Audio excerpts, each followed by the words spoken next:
sa mga nanonood at nakikinig na meron tayong mga kaibigan na gustong tumulong sa paghanap sa kanila at nag-o-offer ng reward ng 10 million pesos for any information leading to the arrest of Pastor Kibuloy, and 1 million each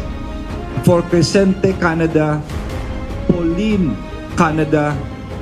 Ingrid Canada, Jacqueline Roy, at Sylvia Semianes. Inuulit ko, meron pong reward na 10 million sa mga taong makakatulong sa pagdakip ng mga pugante na si Pastor Apollo Kibuloy, at 1 milyon naman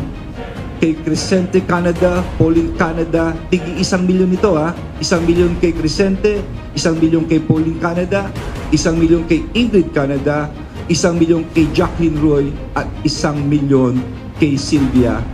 Semianes.